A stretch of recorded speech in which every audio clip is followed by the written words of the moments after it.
Pandemi ini memang membuat semua sektor ekonomi ini terpuruk karena banyak orang tidak bisa melakukan aktivitas. Ya memang semenjak 2 tahun terakhir ini kan pandemi COVID itu berlangsung ya, mulai 2019 akhir ya. Tentu pandemi ini meluluhlantakkan semua segi kehidupan, terutama di bidang kesehatan, ekonomi, dan mungkin juga pendidikan ya.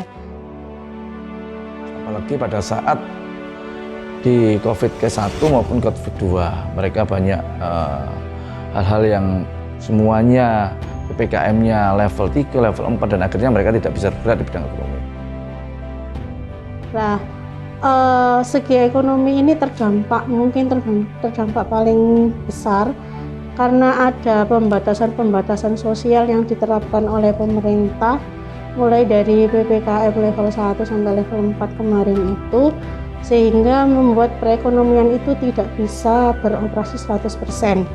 Ada pembatasan mulai 50%, bahkan ada yang sampai 25%, bahkan ada yang sampai tidak diperbolehkan apa-apa kemarin itu ya. Dari ini banyak sekali usaha-usaha yang tutup, kemudian karyawan itu banyak yang dirumahkan, terjadi PHK besar-besaran ya, bahkan banyak sekali teman-teman itu yang curhat bisa di PHK beberapa kali. Jadi pada saat membaik mereka masuk, kemudian bisa dikeluarkan lagi. Selain itu juga menambah angka pengangguran. Nah, dari PHK itu otomatis banyak sekali pengangguran. Lah, akhirnya yang namanya daya beli masyarakat itu kan juga turun drastis gitu ya. Karena apa yang mau dibeli, wong nggak ada penghasilan sama sekali. Dari situ juga rumah tangga itu menerapkan coping mechanism, dalam artian mereka itu untuk memenuhi kebutuhannya menjual apa aja yang ada di dalam rumahnya.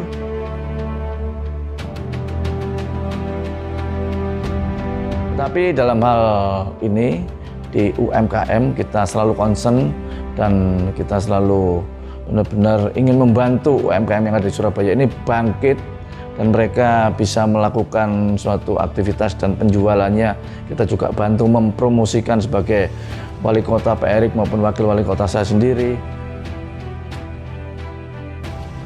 UMKM itu amat diperhatikan di Surabaya. Jadi mulai dari pengurusan NIB-nya supaya nanti itu mendapatkan kayak pelatihan gitu ya, mendapatkan intervensi dari pemerintah kota dalam bentuk pelatihan, kemudian mungkin dikoneksikan dengan pemberian modal usaha dengan bunga yang rendah, atau kemudian ada bantuan-bantuan tunai yang lain untuk UMKM.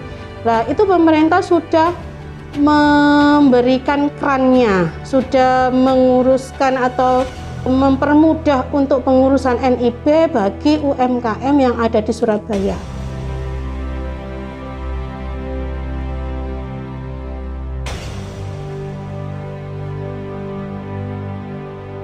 Supaya mereka bisa berkembang kembali seperti dulu kala. Tapi tidak itu, kita juga mensupport dana 1.200.000 untuk mereka UMKM, yang mana ini sebagai modal atau bangkitnya UMKM yang ada di kota Surabaya. Bagi yang mungkin mereka berjualan ya di bidang kayak kue, kayak makanan-makanan basah dan lainnya. Tapi di bidang handicraft atau bidang-bidang kerajinan yang lainnya, kita support juga. Maka UMKM sekarang ini sudah mulai menggeliat dan kita juga bekerja sama banyak toko-toko yang mempunyai brand yang ada di mall. Kita titipi produk UMKM supaya mereka juga membantu menjualkan.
Pemerintah Kota Surabaya juga membuat kayak semacam pasar online, namanya e-peken. E-peken ini juga dalam rangka untuk bisa meningkatkan perekonomian warga Surabaya. Jadi setiap warga Surabaya yang punya toko kelontong diharapkan bisa bergabung di yang namanya e-peken itu tadi. Pasarnya Surabaya, ya. Pasarnya Surabaya yang potensi pembelinya itu sudah jelas. Setiap ASN yang ada di Kota Surabaya memang diwajibkan untuk membeli di e-peken. Ya, dengan harapan apa? Perputaran itu terus ada. Perputaran uang itu terus ada dan masyarakat mendapatkan cipratannya gitu ya. Jadi tidak hanya toko-toko market-market besar saja, tapi sampai di toko kelontong di tingkat kampung-kampung. Cuma memang syaratnya harus masuk e-peken.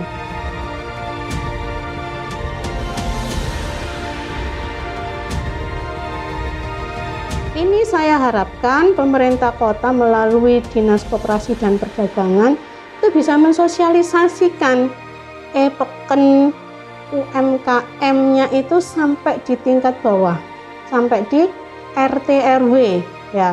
Jadi di satu kelurahan atau satu kecamatan itu kan yang ada yang namanya koperasi toko kelontong di tingkat kecamatan. Itu banyak yang tidak tahu. Ya, karena untuk masuk di e-peken kan diharuskan untuk masuk menjadi anggota koperasi di tiap-tiap kecamatan.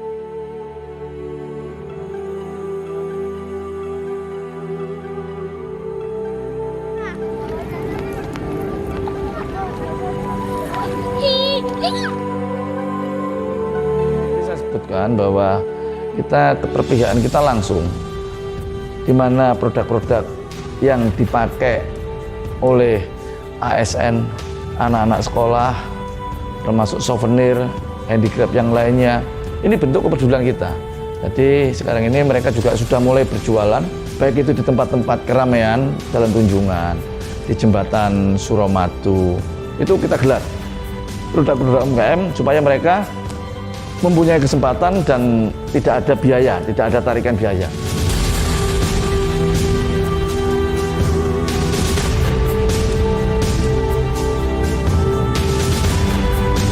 Saya melihatnya itu amat bersyukur itu karena online itu banyak. Kita juga terbantu manakala pada saat gelombang kedua, ya kita kan benar-benar tidak boleh kemana-mana. Nah, dengan adanya online, ya ojol online, kemudian pembelian semuanya serba online, termasuk mengantar oksigen online, itu membuka kesempatan kerja juga, walaupun porsinya sedikit. Untuk mengatasi pengangguran itu kita tidak bisa hanya mengandalkan dari pemerintah untuk bisa membuka keran seluas-luasnya, membuka lapangan pekerjaan, tapi juga masyarakat juga harus bisa memberdayakan dirinya sendiri dengan melihat peluang yang ada. Ya, jadi peluang itu bisa didapatkan dari mana-mana. Nah, kebetulan memang pemerintah itu sudah menganggarkan, walaupun porsinya sedikit ya. Informasinya kalau di APBD Surabaya itu 2,16% gitu ya. Ya hanya sekitar 224 miliar gitu ya. Pastinya nanti ada sendiri di penganggaran.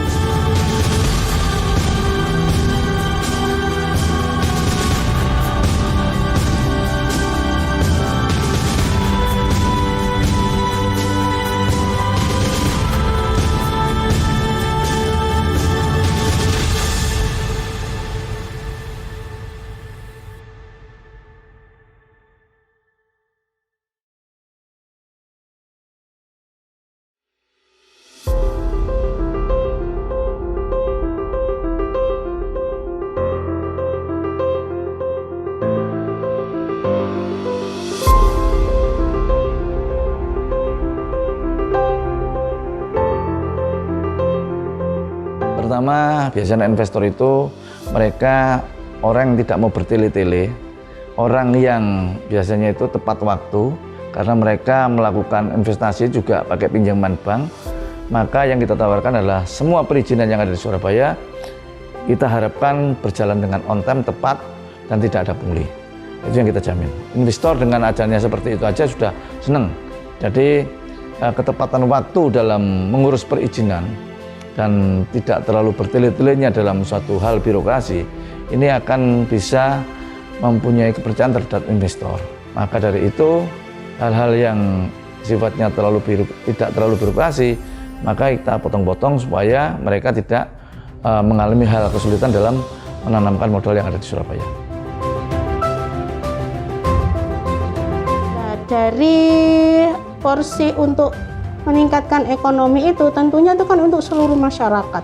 Nah, seluruh masyarakat kadang-kadang kita tidak bisa untuk memilih secara tepat ya. Jadi perlu masyarakat itu harus aktif sendiri. Pemerintah juga sudah membuka keran, tapi masyarakat juga harus bisa melihat peluang. Tapi juga harus aktif ya. Aktif dalam hal mencari informasi, mencari peluang sehingga nanti ekonomi kita itu bersama-sama terangkat gitu ya. Masyarakat itu juga merasakan program-program yang ada yang diberikan oleh pemerintah, tapi masyarakat juga harus mentalnya harus dikembangkan, harus ditingkatkan mental pejuangnya. Jadi tidak hanya nerima ing Bandung.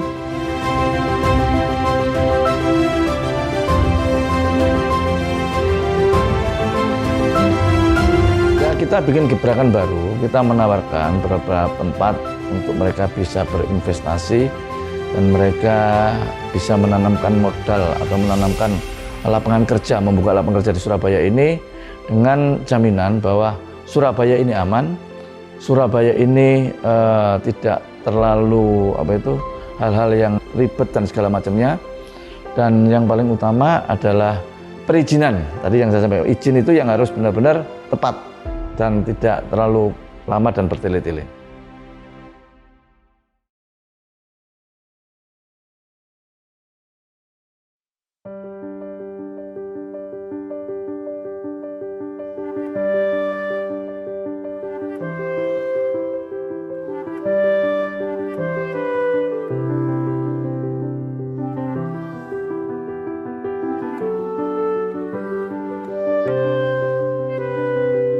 Untuk menarik satu wisatawan, karena Surabaya ini kan tidak punya suatu tempat wisata yang sifatnya itu alam, ya. Alam ya cuma di Kenjeran. Kenjeran sudah kita benahi.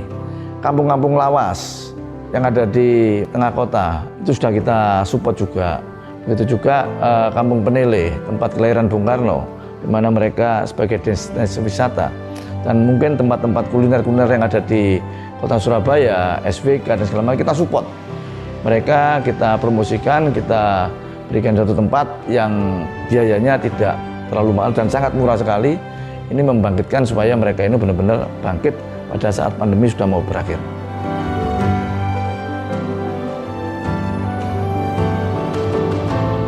Langkah pemerintah kalau menurut hemat saya sudah cukup baik. Dalam artian pemerintah sudah membuka perekonomian itu, apalagi sekarang ya. Walaupun sekarang itu COVID gelombang ketiga sudah dinyatakan tambah tinggi, terus kemudian ada PPKM level 4 kan sekarang.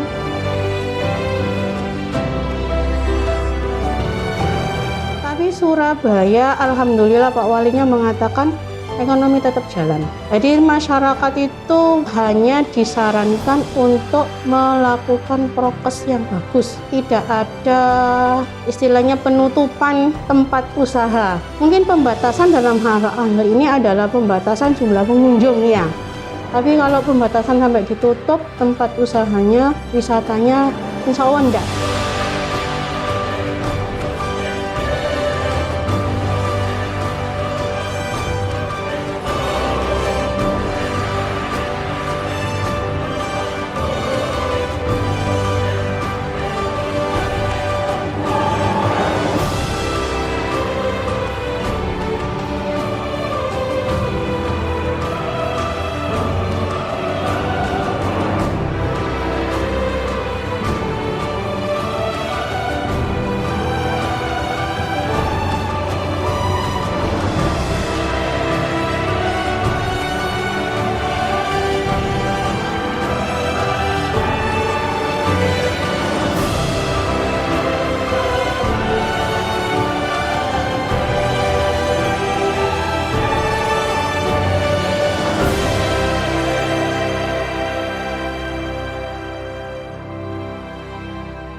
berpesan untuk warga masyarakat Surabaya, mari kita bersama-sama dengan pemerintah kota untuk menciptakan ekonomi kerakyatan yang bisa dirasakan oleh semuanya. Jadi tidak hanya pemerintah saja yang aktif untuk menciptakan gebrakan-gebrakan ekonomi, tapi masyarakat juga harus aktif untuk memberdayakan dirinya, untuk bisa mencari informasi, untuk bisa meningkatkan skillnya, dan untuk bisa belajar bersama-sama bagaimana kita meningkatkan daya juang kita ya, sehingga nanti Surabaya itu bisa sejahtera bersama-sama dan bisa bahagia masyarakatnya dalam lindungan atau dengan kebersamaan antara masyarakat dengan pemerintah kota Surabaya.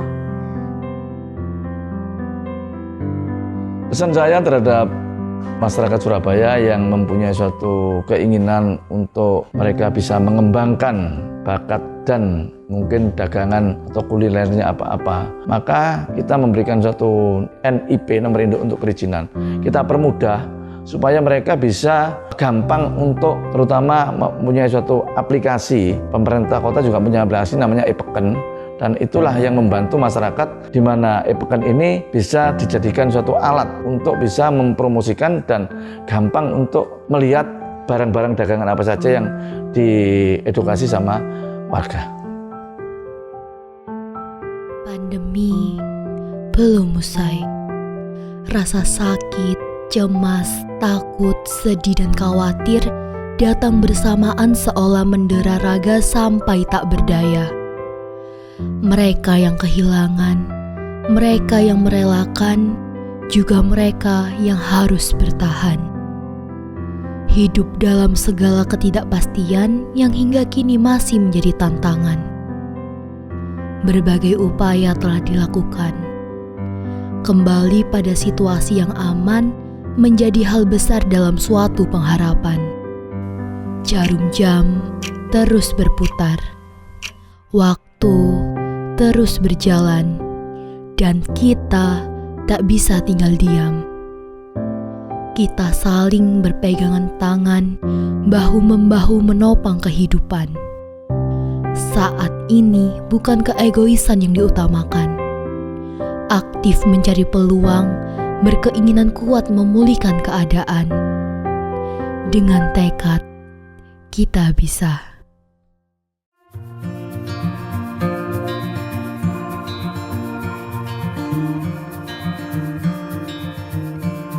Close your eyes, get some rest. I'm by your side. Lay your head on my chest.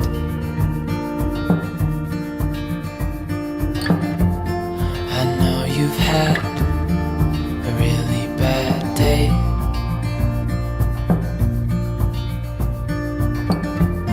But I'm right here, it's gonna be okay.